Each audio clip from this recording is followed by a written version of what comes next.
Lei excepcional ou temporária. Artigo 3º. A lei excepcional ou temporária, embora decorrido o período de sua duração ou cessadas as circunstâncias que a determinaram, aplica-se ao fato praticado durante sua vigência.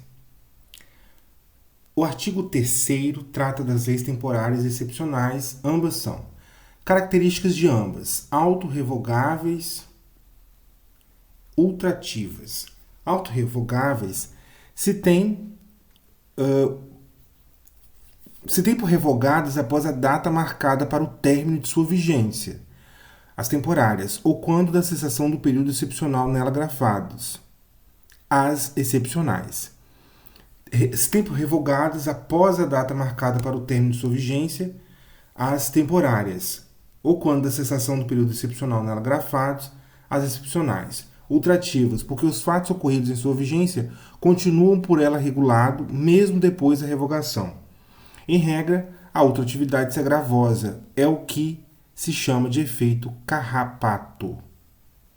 Eis o conceito das leis aqui estudadas. Lei temporária é aquela que traz expressamente seu texto o dia do início e do término de sua vigência. E a lei excepcional é a lei editada no momento de anormalidade e cuja vigência se estende até o fim de uma situação excepcional. Encerrado o período de vigência, em se tratando de temporária ou anormalidade, no caso da excepcional, elas se têm por revogadas. Esse artigo 3º prescreve que os fatos praticados sob a égide de tais normativos continuam por ela regulados, ainda que tenham sido revogadas. A discussão doutrinária acerca da constitucionalidade do dispositivo em face do dispositivo, do disposto no já transcrito inciso 15 do artigo 5º da Constituição. Então, pode-se dizer que é constitucional. Por quê? Numa situação hipotética, uma lei temporária ela entrou em vigor no dia 3 de janeiro de 2020, tipificando determinada conduta como crime. A lei estipulou como data de perda da vigência o dia 3 de fevereiro, portanto ela durou um mês certinho. João praticou uma conduta tipificada nessa lei temporária no dia 15 de janeiro. Como o crime tipificado na lei temporária foi perpetrado por João durante a vigência da lei temporária, ele segue sendo responsabilizado criminalmente mesmo depois da revogação automática do mandamento legal. Então, a gente teve o início da vigência, que foi dia 3 de janeiro de 2020. João praticou o crime no dia 15 de janeiro de 2020 e ela perdeu a vigência no dia 3 de fevereiro de 2020. Então, lei temporária, ela traz expressamente seu texto o dia do início e do término de sua vigência. A lei excepcional, ela é editada no momento de anormalidade, cuja vigência se estende até o fim dessa situação excepcional. Características comuns, autorrevogáveis e ultrativas. Se o crime for praticado na vigência de lei temporária excepcional, o agente segue sendo responsabilizado por esta lei, mesmo depois da revogação do mandamento legal. Artigo 4º, tempo do crime. Considera-se praticado o crime no momento da ação ou da omissão, ainda que outro seja o momento do resultado. Considera-se praticado o crime no momento da ação ou da omissão, ainda que outro seja o momento do resultado.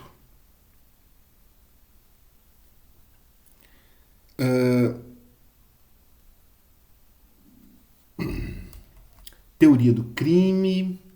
O artigo 4º do Código Penal trata do tempo do crime. São 3 as teorias que buscam explicar o tempo do crime. A primeira teoria é a teoria da atividade. O tempo do crime será o momento da ação ou da omissão, ainda que outro seja o momento do resultado. A teoria do resultado diz que o tempo do crime será o instante do resultado. Teoria mista ou da ubiquidade diz que o tempo do crime será tanto o momento da ação ou da omissão, quanto o do resultado.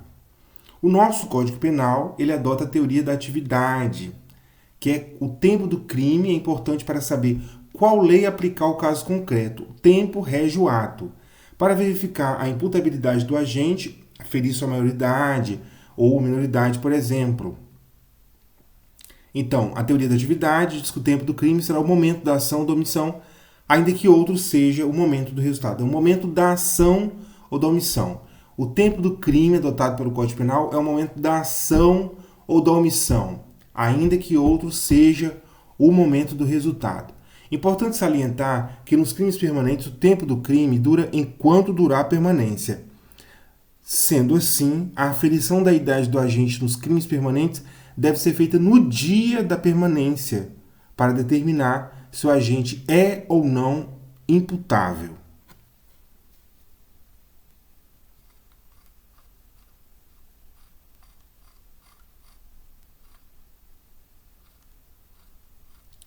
Territorialidade, artigo 5º. Aplica-se a lei brasileira, sem prejuízo de convenções, tratados e regras de direito internacional, ao crime cometido no território nacional. Para os efeitos penais, consideram-se como extensão do território nacional as embarcações e aeronaves brasileiras de natureza pública ou a serviço do governo brasileiro, onde quer que se encontrem, bem como as aeronaves e as embarcações brasileiras, mercantes ou de propriedade privada, que se achem, respectivamente, no espaço aéreo correspondente ou em alto mar. É também aplicável a lei brasileira aos crimes praticados a bordo de aeronaves ou embarcações estrangeiras de propriedade privada, achando-se aquelas em pouso no território nacional ou em voo no espaço aéreo correspondente e estas em porto ou mar territorial no Brasil. O artigo 5º do Código Penal adota o princípio da territorialidade para a definição da área de abrangência da lei penal brasileira.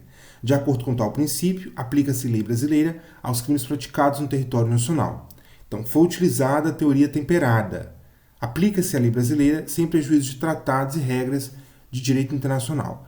O artigo 5º do Código Penal revela qual é o território brasileiro para fins penais.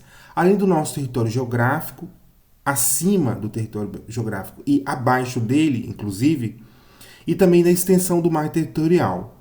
Considera-se território brasileiro, né, 3 situações ligadas a aeronaves e embarcações. A gente vai ter as aeronaves e embarcações públicas ou a serviço no Brasil, onde quer que se achem. As brasileiras privadas que estejam em alto mar ou sobrevoando o alto mar. As estrangeiras privadas que se encontrem em pouso ou voo, ou no porto ou no mar territorial brasileiro. Então, se a aeronave cometeu um crime na aeronave ou na embarcação que é pública, ou que esteja, é importante observar que ela não precisa ser pública ou a serviço. Então, pode ser uma particular alugada. Não importa. Ela está a serviço do governo brasileiro, não importa onde ela está, onde ela se encontre. É onde quer que ela se encontre. Vai ser a competência territorial brasileira. Nas brasileiras privadas, se for uma embarcação, uma aeronave brasileira privada, elas precisam estar em alto mar ou sobrevoando o alto mar. Se for estrangeira privada, elas precisam se encontrar em pouso ou no porto de território brasileiro. Algumas outras observações: o mar territorial é território brasileiro para fins penais. A zona contígua e a zona econômica exclusiva, não. O mar territorial é território brasileiro para fins penais. Já a zona contígua e a zona econômica exclusiva, não. O mar territorial, como dito, é território brasileiro para fins penais, na faixa de mar exterior ao longo da costa, que se estende por 12 milhas marítimas, medidas a partir da baixa chamada litoral continental e insular brasileiro, segundo o artigo 1º da Lei 8.617 de 93. A zona contígua e a zona econômica exclusiva não são território brasileiro para fins penais. Zona contígua e zona econômica exclusiva não são territórios brasileiros para fins penais. Embaixadas não são consideradas território do país estrangeiro que representam para fins penais. Embaixadas não podem ser objeto de busca, requisição, embargo ou medida de execução em face do disposto do artigo 22 da Convenção de Viena sobre Relações Diplomáticas.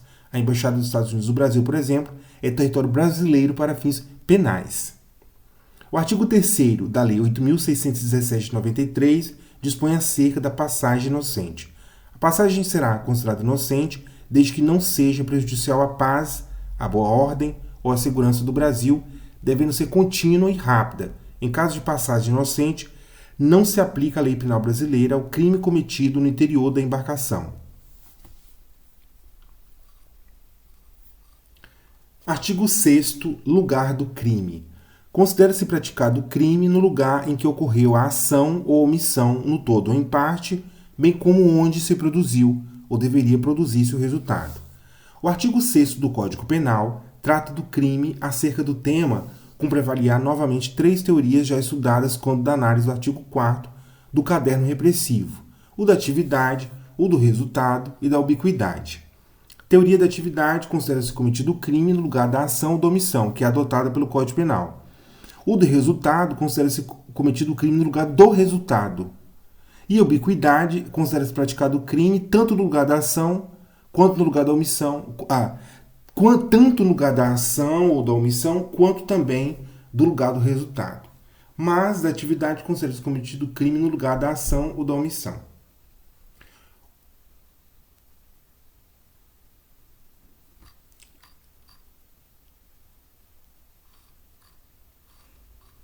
Peraí. O nosso Código Penal preferiu a teoria da ubiquidade quanto ao lugar do crime pela simples análise do artigo 6º. Assim foi feito em razão dos chamados crimes à distância.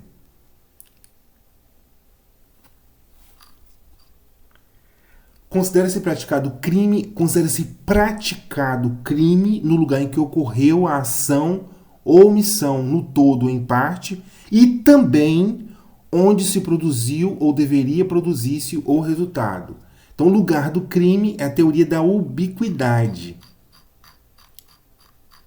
Diferentemente do tempo do crime, que é a teoria da atividade. Então, o tempo do crime é uma coisa, que é no artigo 4º.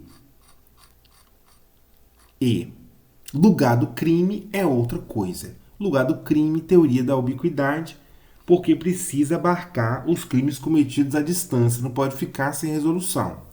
Para facilitar a memorização das teorias relacionadas ao tempo do crime e lugar do crime, use a palavra luta. Luta. Lugar do crime, ubiquidade, tempo do crime, atividade. Não precisa fazer isso, porque eu já sei. Lugar do crime, ubiquidade. Tempo do crime, atividade. Sim, ok. Lugar do crime, ubiquidade, tempo do crime, teoria da atividade. Luta, lugar do crime, ubiquidade, tempo do crime, atividade. Lugar do crime, ubiquidade, tempo do crime, atividade. Beleza. Exemplo. João fez um disparo de 6 vezes com a intenção de matar José na cidade de Teixeira de Freitas, no dia 1º de fevereiro de 2020. José, ele acabou sendo socorrido e levado para Eunápolis e morreu no dia 4 de fevereiro de 2020. Pergunto, quando e onde o crime ocorreu? O crime ocorreu nas 2 cidades, que é a teoria da ubiquidade. Não. Quando e onde? Quando é o tempo e onde é o lugar. Quando? Se for quando, eu vou te responder a respeito do tempo. Do tempo. Se for a respeito do tempo, é a teoria da atividade.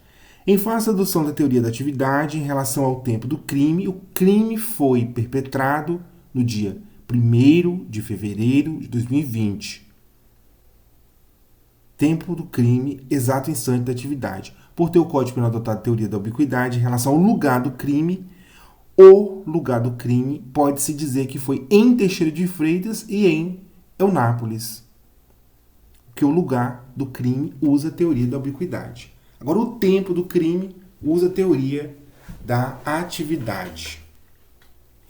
Lugar do crime versus a competência em razão do lugar. Não podemos confundir o lugar do crime, que adota a teoria da ubiquidade, com a competência em razão do lugar da infração. Artigo 70 do CPP, que é a teoria do resultado. Por exemplo, Suponha que uma ação delituosa ocorra na cidade de Eunápolis e o resultado ocorra também na cidade de Porto Seguro.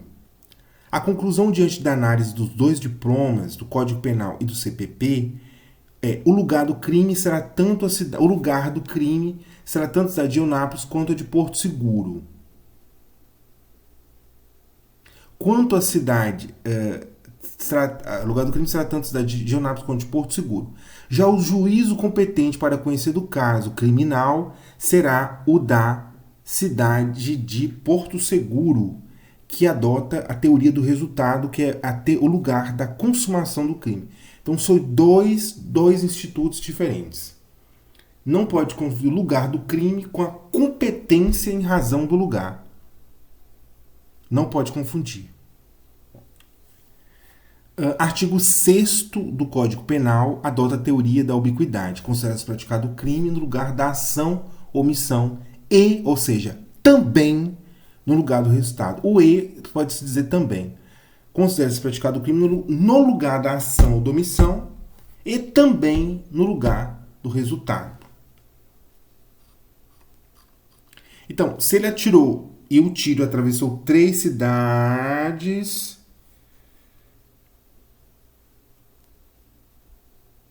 considera-se praticado o crime no lugar da ação ou da omissão e no lugar do resultado. É contínuo, pode-se dizer, né? Extraterritorialidade. Ficam sujeitos à lei brasileira, embora cometidos no estrangeiro. A gente aqui no artigo 7º, a gente vai ter as hipóteses de extraterritorialidade e intraterritorialidade. Ok?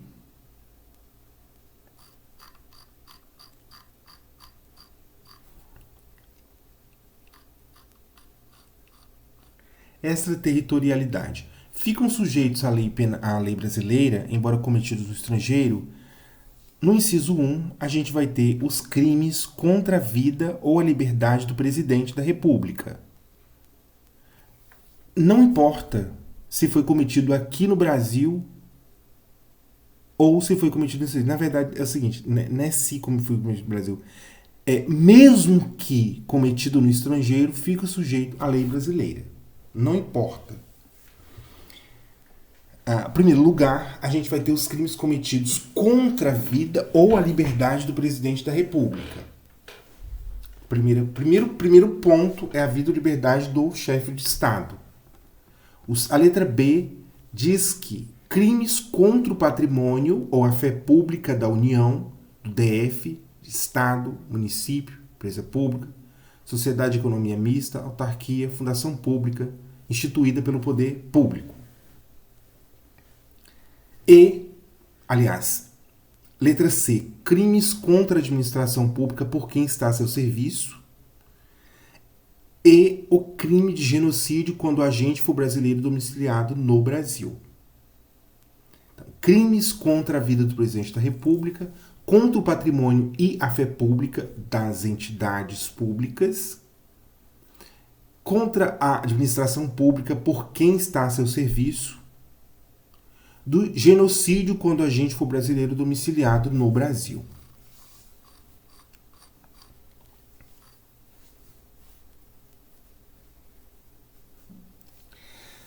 Nesses 3 primeiros exemplos, A, B e C, a gente vai ter o princípio real, o princípio de defesa ou o princípio da proteção. Esse princípio leva em conta a nacionalidade do bem jurídico atacado. É a nacionalidade brasileira, independentemente do lugar e independentemente do sujeito. Vai proteger o bem jurídico brasileiro, que é o bem jurídico brasileiro. É a vida do presidente da República, ou a liberdade do presidente da República, o patrimônio e a fé pública dos entes federados e a administração pública.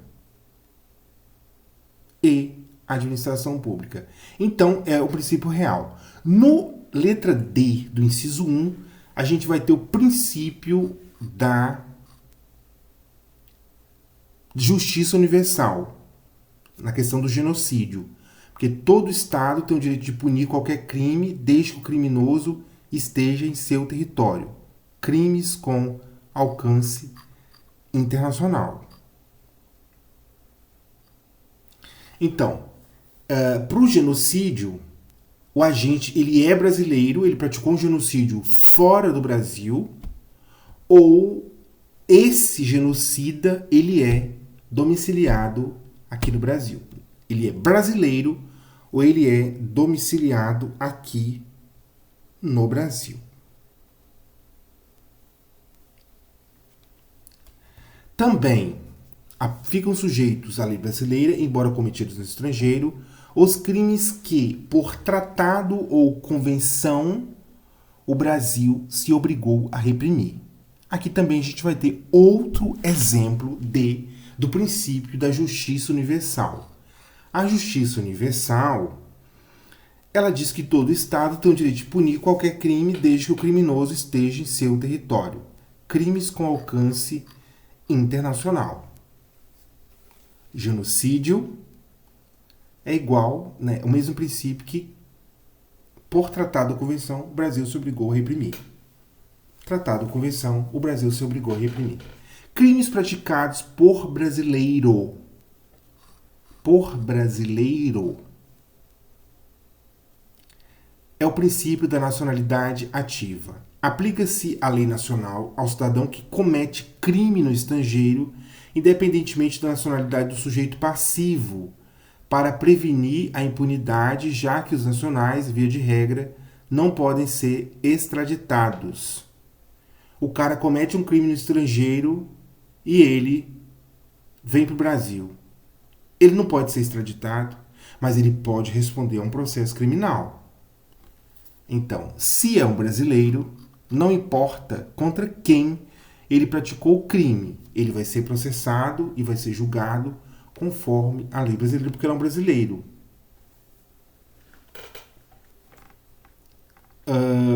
Praticados em aeronaves ou embarcações brasileiras, mercantes ou de propriedade privada, quando em território estrangeiro, e aí não sejam julgados.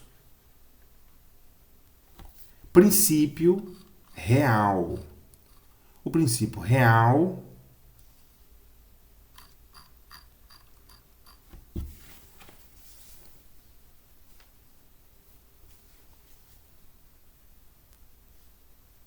vamos ver se é o real mesmo.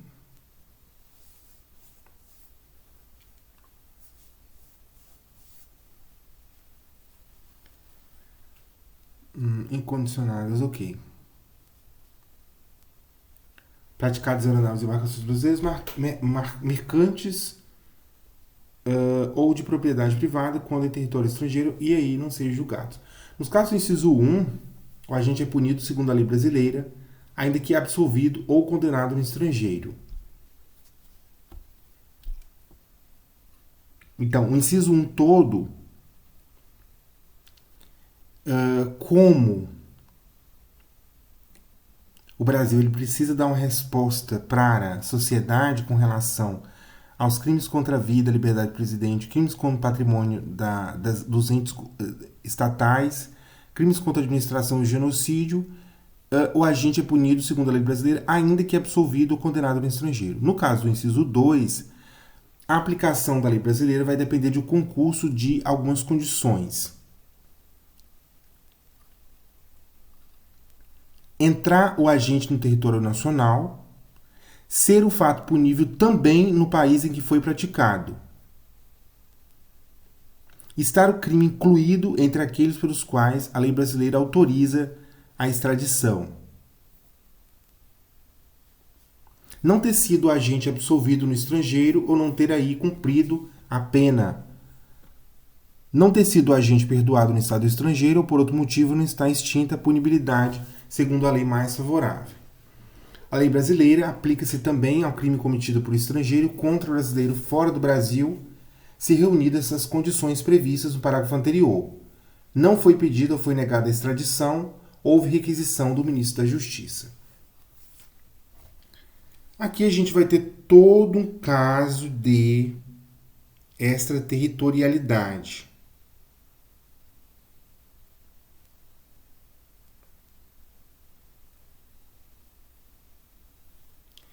O estudo da extraterritorialidade reclama análise do artigo 7º do Código Penal, que regula certas situações nas quais, mesmo tendo sido o crime cometido fora do Brasil, será aplicada a lei brasileira. Até aí tudo bem, todo mundo sabe. Não confunda extraterritorialidade com intraterritorialidade. Esta ocorre quando se aplica lei de país estrangeiro ao fato criminoso perpetrado no Brasil. Por exemplo, suponha que diplomata estrangeiro pratique crime no Brasil. Como o diplomata estrangeiro é imune à nossa lei penal, esse diplomata será julgado pelo seu país, de acordo com as leis do seu país, pelo crime perpetrado no Brasil.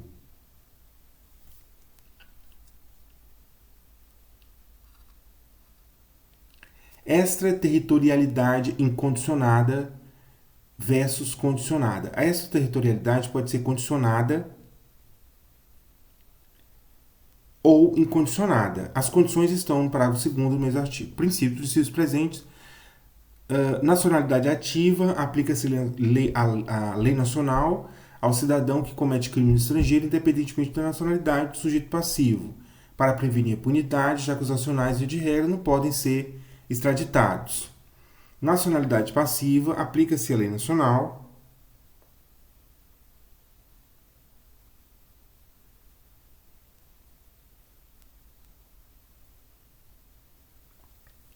ao cidadão que comete crime no estrangeiro contra o sujeito passivo de sua nacionalidade. Real, defesa e proteção leva em conta a nacionalidade do bem jurídico atacado, independentemente do local e do sujeito ativo. Justiça universal, todo Estado tem o direito de punir qualquer crime, desde que o criminoso esteja em seu território, crimes com alcance internacional. Representação, a lei do país é aplicável aos crimes cometidos em aeronaves, em embarcações privadas do estrangeiro, quando aí não forem punidos.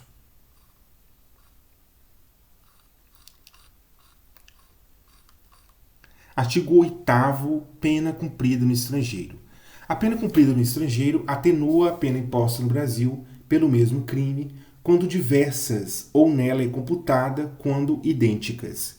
O cidadão brasileiro não pode ser processado e punido duas vezes pela prática do mesmo fato. É o princípio da vedação do bis in idem. Contudo, há uma exceção no próprio Código Penal. Se o crime for praticado no exterior e o caso criminal se enquadrar em hipótese de extraterritorialidade incondicionada, será possível a existência de duplo processo em face do mesmo delito. São duas as situações possíveis no âmbito do artigo 8º. Pena cumprida no Estado estrangeiro, idêntica à pena aplicada no Brasil pelo mesmo crime, a pena cumprida é computada na pena a cumprir no Brasil e o agente cumpre apenas o que exceder. Pena cumprida no estrangeiro é diferente da pena aplicada no Brasil pelo mesmo crime. A pena aplicada no Brasil ela deve ser atenuada. Se a pena cumprida no Estado estrangeiro é idêntica à pena aplicada no Brasil pelo mesmo crime, a pena a ser cumprida é computada na pena a cumprir no Brasil e o agente cumpre apenas o que faltar para completar o total. Agora, se a pena cumprida no estrangeiro é diferente da aplicação do Brasil, a pena aplicada no Brasil ela vai ser atenuada. João praticou crime contra a vida do presidente da República na Argentina. Na Argentina, ele foi processado e condenado a uma pena de 10 anos de prisão. João cumpriu a pena integralmente lá, na Argentina. Como o crime perpetrado é de extraterritorialidade incondicionada, que é uma das hipóteses, que precisa ter, João também será processado aqui no Brasil. Imaginemos que ele foi condenado a uma pena privativa de liberdade no Brasil de 15 anos. Efetuada a subtração, 15 anos de condenação do Brasil, menos 10 anos cumpridos fora do Brasil, tem-se que João deverá cumprir apenas 5 anos de pena privativa de liberdade aqui no Brasil.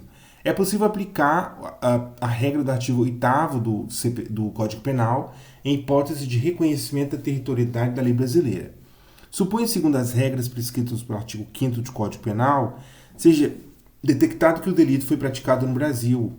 Imagine que país estrangeiro também reconheça ser competente para processar e julgar o mesmo caso criminal. Há a possibilidade dessa hipótese de aplicação da regra do artigo 8º do Código Penal, caso exista duplo processo em face do mesmo fato criminoso, desde que o acusado tenha cumprido pena no estrangeiro em face da prática do mesmo crime.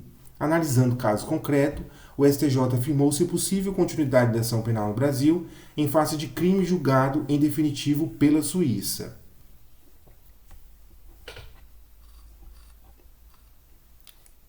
Contudo, o STF analisou o mesmo caso e determinou o trancamento da ação penal em curso no Brasil com fulcro no princípio da vedação do bis in idem.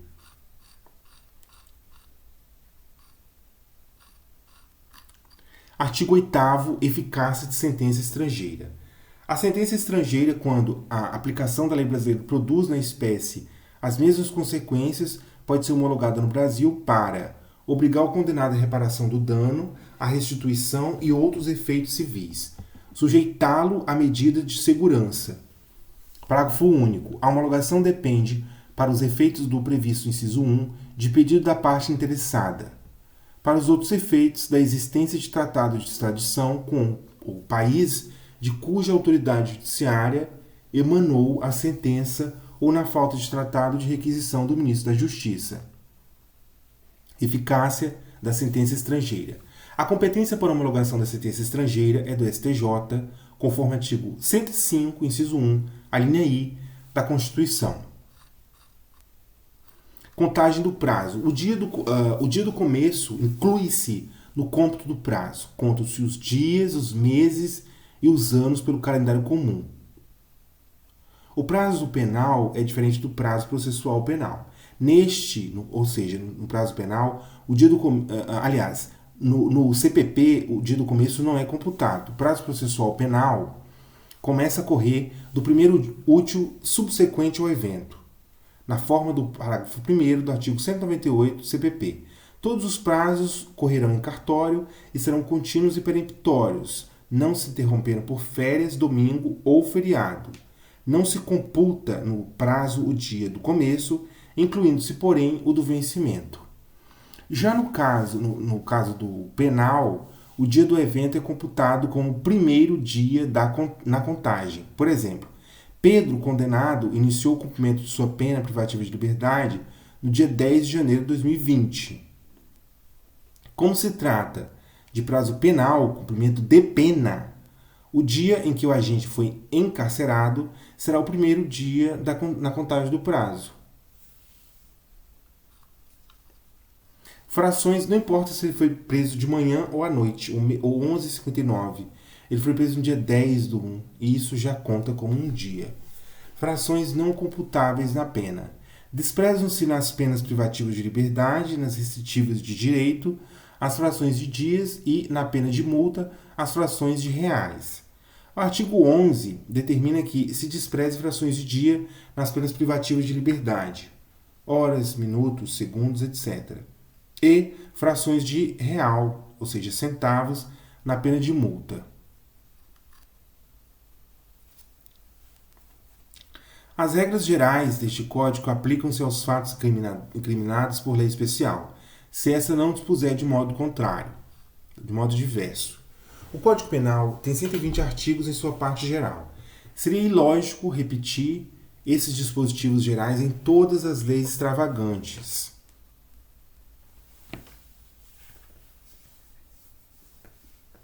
Por essa razão, o artigo 12 determina a aplicação da parte geral às leis especiais, caso não disponha de modo diverso. Súmula 171 do STJ. Combinadas cumulativamente em lei especial, penas privativas de liberdade e pecuniária, é defeso a substituição da prisão por multa.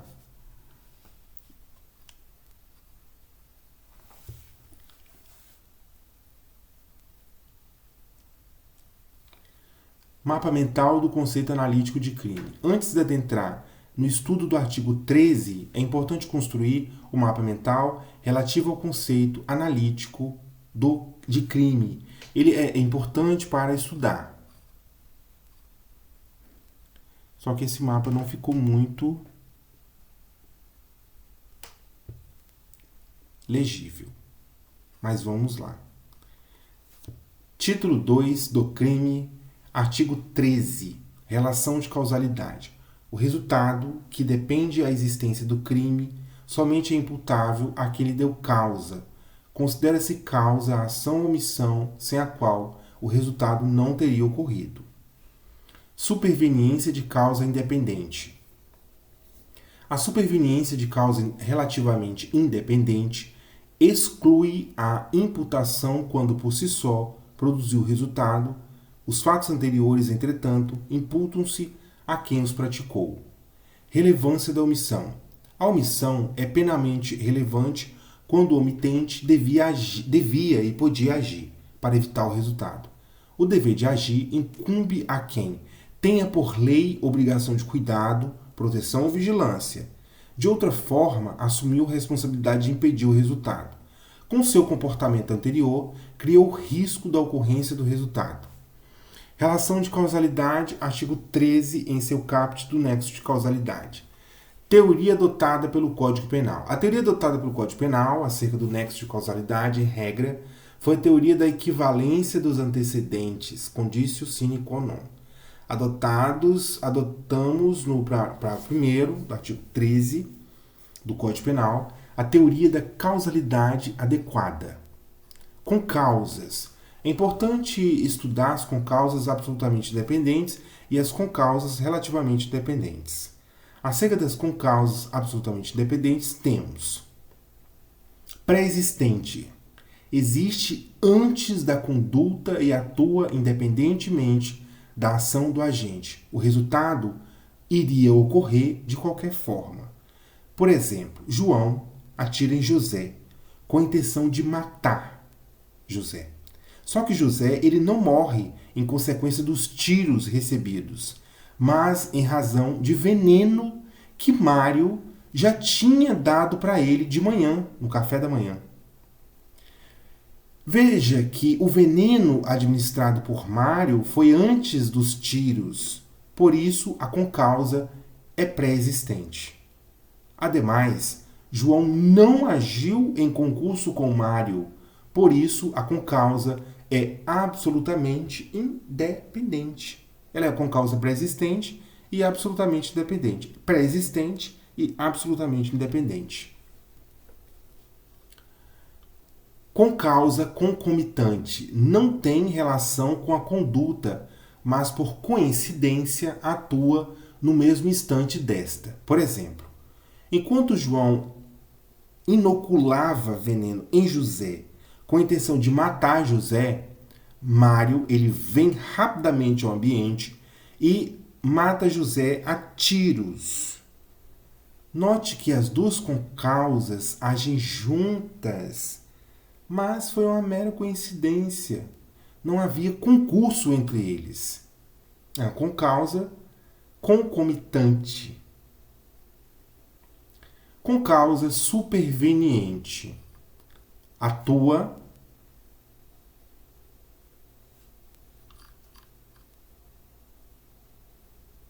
todas essas concausas são absolutamente independentes.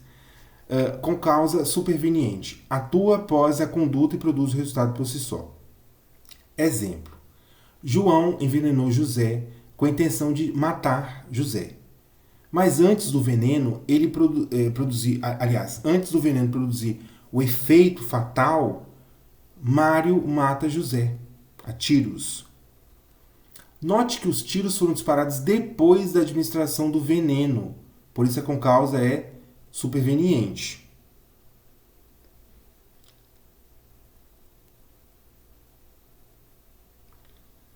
Os tiros foram disparados depois da administração do veneno, a concausa é superveniente. João não agiu em concurso com Mário, por isso é absolutamente dependente. Nos três casos, o nexo causal foi rompido. Em nenhuma das três hipóteses, João ele conseguiu entender, porque ele tentava, só que Mário conseguia primeiro. Porque as concausas absolutamente dependentes surgiram e causaram por si só o resultado.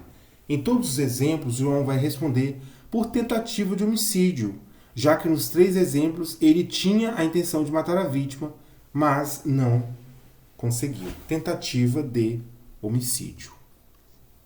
Acerca das concausas relativamente dependentes, temos pré-existentes, existe antes da conduta e atua em face da prática desta. Relativamente dependentes. João dá uma facada em José com a intenção de matar José. Só que José, ele é hemofílico. Ele morre não em virtude da facada, mas de uma hemorragia causada pelo ferimento. A hemofilia é uma causa pré-existente, ou seja, ele já tinha essa doença antes do ataque de João. Relativamente dependente. Sem a facada, ele não tinha como ter hemorragia. Sem a facada, ele não haveria de ter hemorragia. É uma concausa relativamente independente. Concausa concomitante tem relação com a conduta e é por esta ocasionada, incidindo no mesmo instante que essa. Exemplo, João atira em José, que morre de ataque cardíaco em razão do susto que ele levou quando João sacou a arma. José não morreu pelos tiros, mas ele morreu de susto. Mas foi a conduta causada por João, que levou a ele a óbito porque ele tinha problema cardíaco. Superveniente tem relação com a conduta e ocorre depois da prática desta. Por exemplo, João atira em José com a intenção de matar. José é socorrido e no caminho para o hospital, a ambulância que levava José sofre um acidente. Ele morre em razão desse acidente. Note que a morte de José ela foi causada pelo acidente que a ambulância teve, que ocorreu após os disparos, por isso a causa superveniente. Só que, se não fossem os tiros dados por João, ele não precisaria ter sido levado para o hospital. Por isso, relativamente independente. Solução. Em relação à conduta superveniente relativamente independente, que por si só ocasiona o resultado, o Código Penal determina a aplicação da teoria da causalidade adequada e ordena que rompa o nexo causal, devendo João responder, no exemplo supra, por tentativa de homicídio.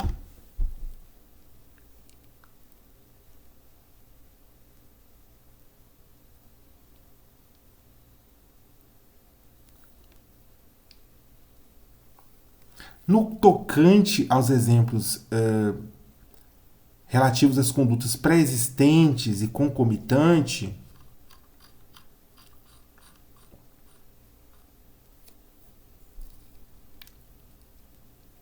relativamente dependentes, João vai responder por homicídio consumado, porque não houve a quebra do nexo causal.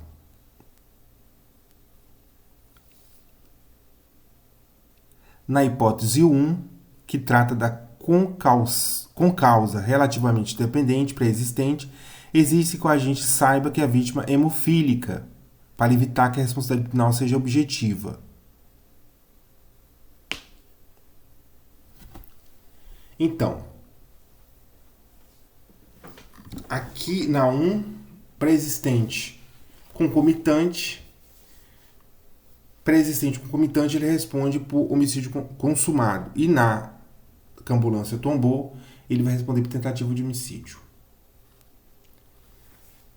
O artigo 13 trata ainda da relevância da omissão. Lembre que a conduta, primeiro elemento do fato típico, pode ser materializada por meio da ação, crime comissivo, ou por meio da omissão, crime omissivo.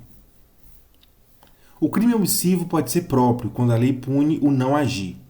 Vide, por exemplo, o artigo 135 do Código Penal. Ou impróprio, também chamado de comissivo por omissão.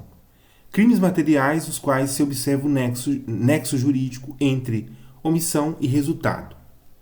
No delito omissivo, há violação de norma mandamental. O ordenamento jurídico determina o comportamento e o agente se omite praticando o delito. No crime omissivo próprio, a norma mandamental está no próprio tipo ao criminalizar a conduta de quem se omite. O legislador está determinando que a pessoa haja. Já no delito omissivo impróprio, a norma mandamental está no comando geral do artigo 13, parágrafo 2º do Código Penal. Se o agente não sabe da norma mandamental, ignora, há erro de proibição, artigo 21 do Código Penal. Nessa toada, o estudo do crime omissivo impróprio, comissivo por omissão, reclama análise detida do artigo 13, parágrafo 2º do Código Penal. Neste dispositivo, nós encontramos garantidores, pessoa que tem o dever de agir com o fito de evitar o resultado e pode ser responsabilizada caso se omita, a título de dolo ou de culpa. Tem o dever de agir e por isso são garantidores. Garantidores: quem por lei tem obrigação de cuidado, proteção ou vigilância. Um pai, uma mãe, um tutor, um curador, um policial ou um bombeiro, por exemplo. Garantidor: quem de qualquer forma assumiu a responsabilidade de impedir o resultado. Salva-vidas, professor de natação, guia que leva a pessoa por uma trilha, cuidadora de idosos ou babá. Quem, por seu comportamento anterior, criou o risco da ocorrência do resultado.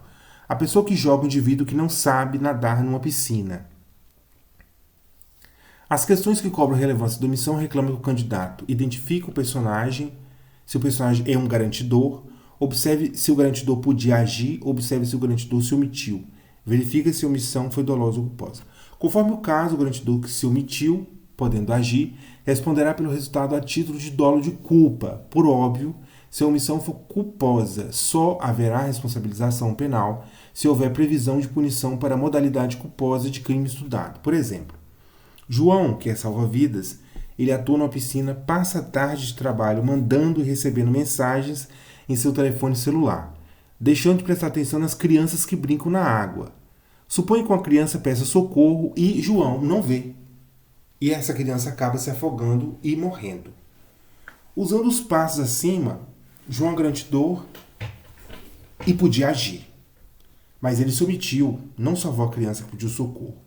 A omissão se deu por negligência dele, então conclui-se que ele responde por crime de homicídio culposo, comissivo por omissão.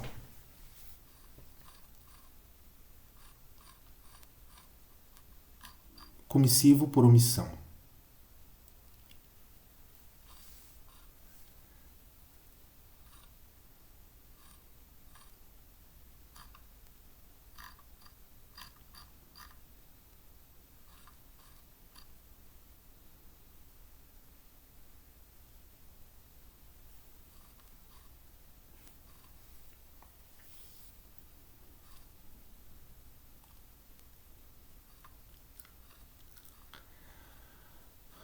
Aí vem agora vem crime consumado, mas vai ficar para a próxima.